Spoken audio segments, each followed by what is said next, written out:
In a world obsessed with success, the desire for self-improvement can be a powerful motivator. We seek ways to better ourselves, to unlock our potential, to achieve our dreams. But what happens when the desire for self-improvement leads us down a dangerous path? This is the story of NXIVM, a group that promised empowerment but delivered manipulation and abuse. What began as a quest for personal growth spiraled into a nightmare of control and exploitation. At the heart of NXIVM's appeal was the promise of empowerment. The organization's workshops were marketed as a way to break free from limiting beliefs, to tap into hidden potential and achieve dreamed-of success. NXIVM emphasized personal responsibility and self-discipline. For many, the initial experience was positive. They felt a sense of community and belonging. However, the organization's true nature revealed itself. The focus shifted towards obedience to Keith Raniere, revered as a spiritual leader. Raniere demanded to be called Vanguard, presenting himself as a genius. Members viewed him as the ultimate authority. Doubts were seen as limitations to overcome. This created a dangerous dynamic of unquestioned authority.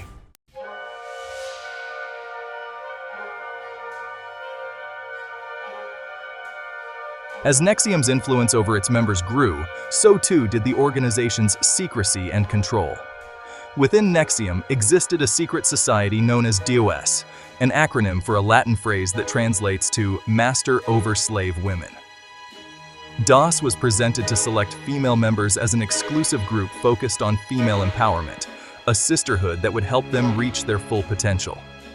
In reality, DOS was a sinister pyramid scheme designed to exploit and control women. New recruits were required to provide collateral, compromising information, nude photos, or even access to their bank accounts as a sign of their commitment. This collateral was then used to blackmail and control them, ensuring their silence and obedience. DOS members were subjected to extreme diets, sleep deprivation, and rigorous physical training, all under the guise of self-discipline and personal growth. They were assigned masters who dictated their every move, controlling their schedules, their diets, and even their personal relationships. SA was rampant within DOS, with Raniere positioning himself as the ultimate object of desire, demanding intimate favors from his female followers. The truth about NXIVM and DOS remained hidden for years, concealed behind a carefully crafted facade of self-improvement and empowerment. But the truth always has a way of surfacing, and for NXIVM, the unraveling would be swift and devastating. To understand NXIVM, we must first delve into the mind of its founder, Keith Raniere.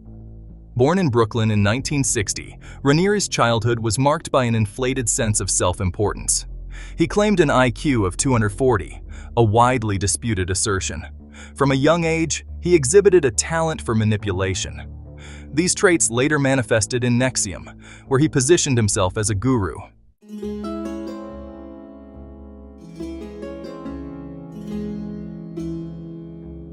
Before NXIVM, there was Consumers Byline, a multi-level marketing company. It promised members exclusive discounts on products. Raniere used it to hone his skills in persuasion and control. He excelled at recruiting new members with his charisma. However, Consumers Byline was short-lived and collapsed. Raniere emerged undeterred, having tasted the power of influence. The lessons learned would prove invaluable in his next venture. In the late 1990s, Raniere and Nancy Salzman founded NXIVM. They positioned NXIVM as a revolutionary self-improvement organization. NXIVM's workshops, known as executive success programs, aimed to overcome limiting beliefs. The early days of NXIVM were marked by optimism and excitement. What began as a small group soon blossomed into a multi-million-dollar organization. As NXIVM grew, so did its air of exclusivity. Raniere and Salzman cultivated secrecy and privilege, positioning NXIVM as a select group. This heightened the organization's appeal, drawing in individuals craving belonging. NXIVM's workshops were structured hierarchically, with participants progressing through levels of enlightenment. As members advanced, they gained access to exclusive teachings and Raniere.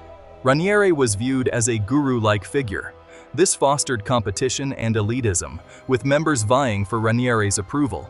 NXIVM implemented strict recruitment policies. Prospective members were carefully vetted, often subjected to interviews and background checks. Those deemed worthy signed confidentiality agreements, ensuring the secrecy of NXIVM's teachings. The allure of exclusivity and personal transformation proved irresistible.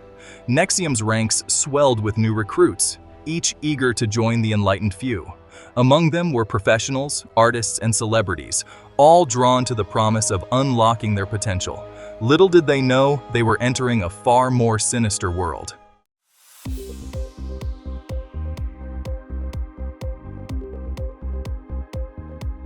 A system built on control, the hierarchy of NXIVM. At the heart of NXIVM's operation was a meticulously crafted hierarchy designed to maintain order and, most importantly, to keep Keith Raniere firmly at the top. This pyramid-like structure was not just about organization, it was about control, ensuring that power flowed upwards, ultimately feeding Raniere's insatiable ego and need for domination. At the base of the pyramid were new recruits, eager to embark on their journey of self-improvement. They were drawn in by the promise of NXIVM's teachings, unaware of the manipulative system that lay beneath the surface. These new recruits were encouraged to recruit others, expanding the base of the pyramid and fueling the organization's growth.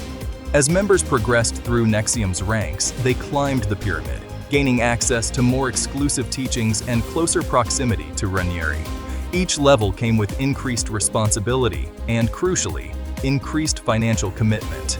Members were required to pay thousands of dollars for each workshop they attended, with the cost escalating as they ascended the ranks. This system of financial commitment served multiple purposes. It created a powerful financial incentive for members to remain within the organization, as they had invested significant sums of money in their pursuit of enlightenment.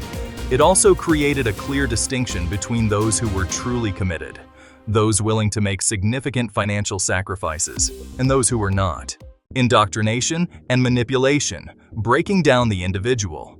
NXIVM's workshops were tools of indoctrination, designed to break down individual identity and replace it with loyalty to Keith Raniere. Techniques included sleep deprivation and creating a culture of fear and shame.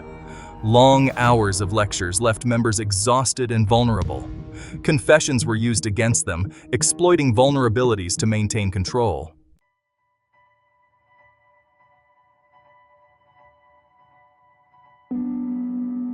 The price of enlightenment: financial exploitation and dependency. NXIVM's pursuit of enlightenment came at a steep price, a price measured not just in dollars, but in the financial ruin and dependency that many members experienced.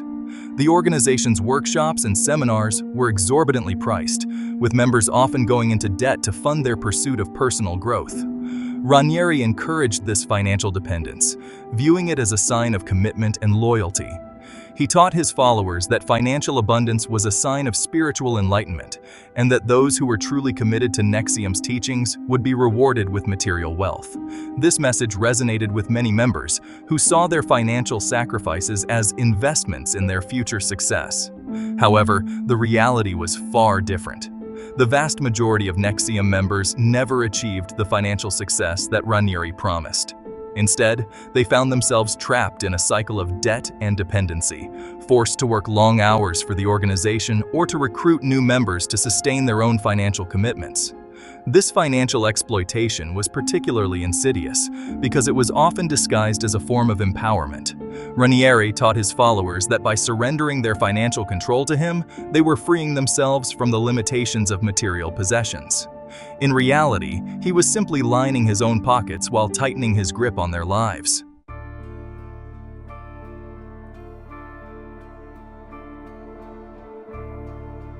At the top of NXIVM's pyramid stood Keith Raniere, a self-proclaimed genius who captivated his followers. Raniere's charisma and message of empowerment drew people in, seeing him as a mentor and savior. This devotion blinded many to his true nature, a manipulative narcissist craving power. He demanded loyalty, punished dissent, and isolated followers from their families. Raniere used sex as a weapon, exploiting vulnerable women. His control eventually crumbled, leaving a trail of devastation.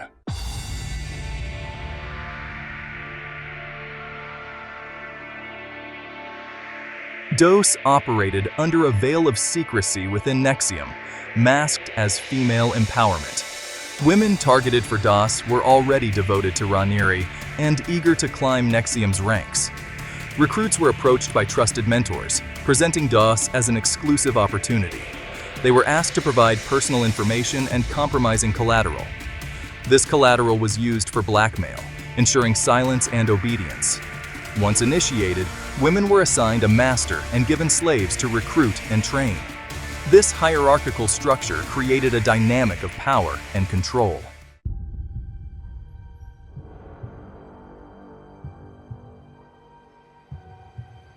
Collateral was at the heart of DOS's control, presented as a sign of commitment.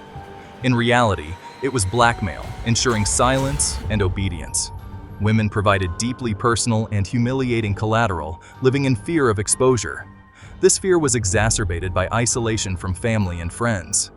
DOS also employed extreme diets and sleep deprivation, leaving women vulnerable. These practices made them more susceptible to suggestion and control. The combination of tactics created a powerful system of coercion.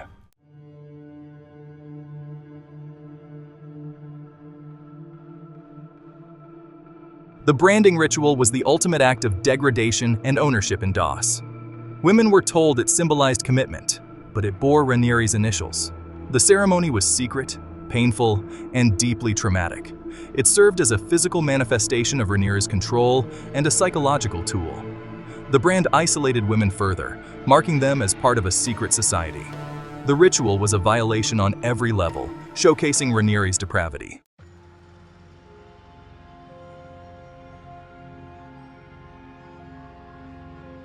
The psychological impact of DOS was profound and long-lasting. Manipulation, coercion, and abuse left women with deep scars. Raniere's teachings blamed victims for their suffering, compounding guilt and shame. Isolation from family and friends reinforced helplessness and despair. Even after exposure, many survivors struggled with trauma. Their stories highlight the devastating impact of cults and coercive control.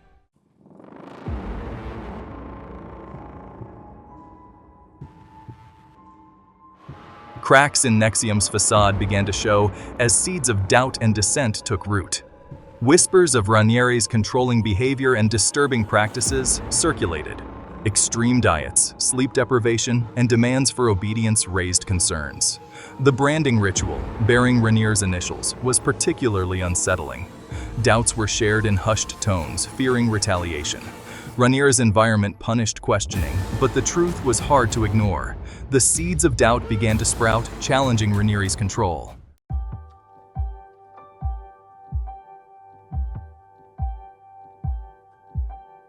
Sarah Edmondson, a high-ranking NXIVM member, initially believed in Raniere's teachings. Her faith crumbled upon learning about the branding ritual. Horrified by the violation, she questioned everything she had been told. Edmondson left NXIVM and went public with her story in 2017. Her exposé detailed the branding ritual and coercive tactics, shocking the public. Edmondson's bravery inspired other women to come forward. The wall of secrecy began to crumble, exposing the truth.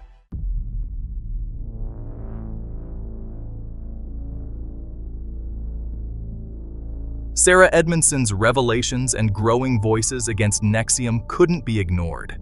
Media and law enforcement launched investigations into the organization.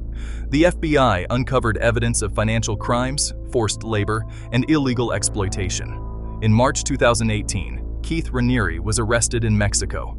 His arrest sent shockwaves through NXIVM, leaving followers reeling. Other high-ranking members were also arrested, signaling that no one was above the law.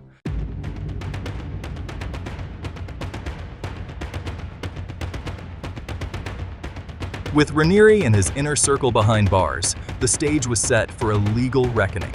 The trial in May 2019 exposed NXIVM's crimes and brought justice to victims. The prosecution presented compelling evidence and testimonies from former members. Women recounted their experiences of being branded, blackmailed, and coerced. The defense's portrayal of Raniere as a misunderstood visionary failed. In June 2019, Raniere was found guilty on all counts. The conviction marked a victory for survivors and a reminder that no one is above the law. The trial of Keith Raniere was a public reckoning, unmasking NXIVM's dark truth.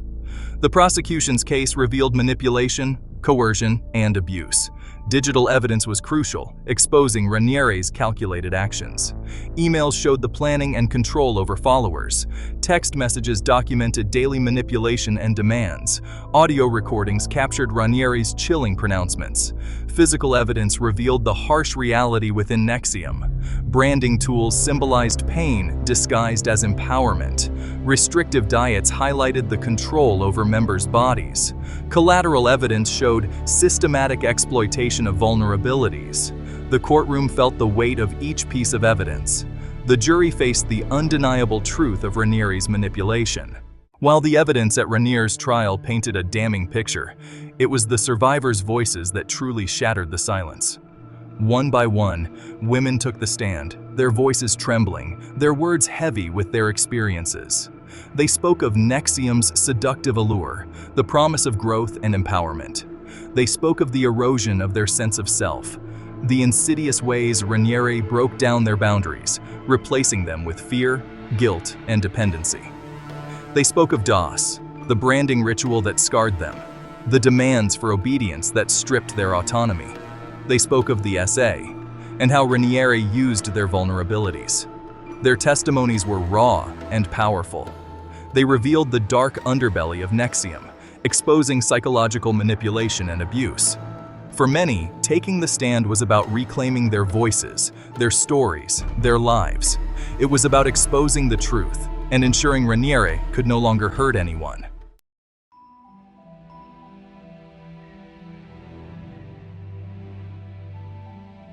Faced with a mountain of evidence and a chorus of damning testimonies, Raniere's defense team struggled to mount a credible defense. They attempted to portray him as a misunderstood visionary, a man whose unorthodox teachings had been misconstrued by his followers. They argued that the women who had accused him of abuse were consenting adults who had willingly participated in the practices within NXIVM and DOS. However, their arguments rang hollow in the face of the overwhelming evidence to the contrary. The prosecution meticulously dismantled the defense's claims, pointing out inconsistencies in their arguments and highlighting the coercive tactics that Raniere had employed to control his followers.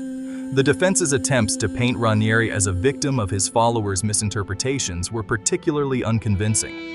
The evidence clearly showed that he had cultivated an environment of fear and intimidation within NXIVM, where questioning his authority or his teachings was met with swift and often brutal consequences. The women who had come forward to testify against him were not misguided followers. They were victims of a calculated system of manipulation and abuse. As the trial progressed, it became increasingly clear that the defense had no real answers to the accusations leveled against Raniere. Their attempts to discredit the survivors and downplay the severity of his crimes only served to further expose the hollowness of their defense. The truth, as presented by the prosecution and the survivors themselves, was simply too powerful to ignore.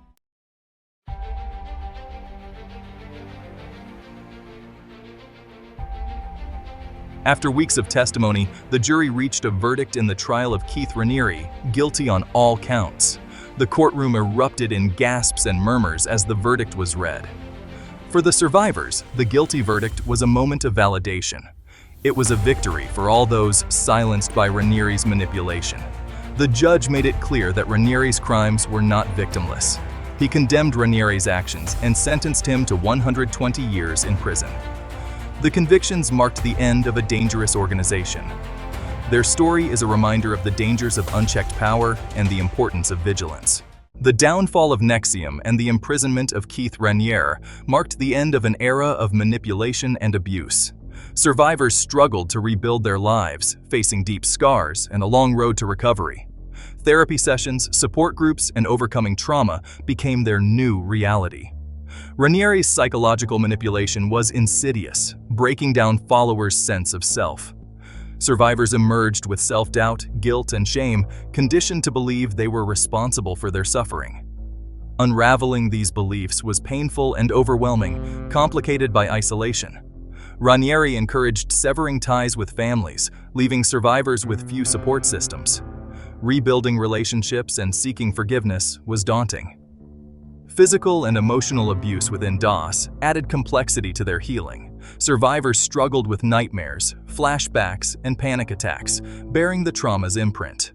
In the aftermath of NXIVM's collapse, many survivors found strength in sharing their stories. What had once been whispered in fear was now spoken aloud. They embraced their identities as survivors, educating others about cults. Sarah Edmondson became a leading voice in the anti-cult movement. She founded A Little Bit Culty, raising awareness and supporting survivors. Edmondson empowered others to come forward, breaking the cycle of silence. Inspired by her bravery, other survivors shared their experiences. The NXIVM case sent shockwaves through society, forcing people to confront the uncomfortable reality that cults were not just the stuff of sensationalized headlines or Hollywood movies. They existed in plain sight, often disguised as self-help groups, business seminars, or spiritual communities. The case sparked a national conversation about the nature of cults and the importance of critical thinking. The media played a crucial role in bringing the NXIVM story to light. Documentaries, news articles, and podcasts educated the public about the dangers of cults. The NXIVM case prompted a re-evaluation of how society views and responds to cults. It challenged the stereotype of cult members as weak-willed, highlighting psychological manipulation. The case emphasized the importance of education, critical thinking, and healthy boundaries. The NXIVM saga is a cautionary tale, highlighting the dangers of unchecked power and manipulation. It underscores the importance of vigilance, critical thinking, and informed consent. Be aware of tactics manipulators use to gain control. Charisma and promises can lure individuals into harmful situations. Educate yourself to be discerning about groups and leaders. Trust your instincts and set healthy boundaries. Pay attention to feelings and seek outside perspectives. Maintain healthy boundaries and be wary of isolation tactics. Society needs greater awareness and education about cults. Institutions must educate the public and provide resources. A culture valuing critical thinking and informed consent is the best defense. Foster these values for a safer, empowered society. The NXIVM story is a chilling reminder that the pursuit of self-improvement can be twisted into a path of manipulation and abuse. Built on empty promises and fueled by a master manipulator, it left a trail of shattered lives. Survivors, once silenced by fear, now share their stories to expose the truth and protect others. The scars of NXIVM run deep, a testament to the lasting impact of trauma.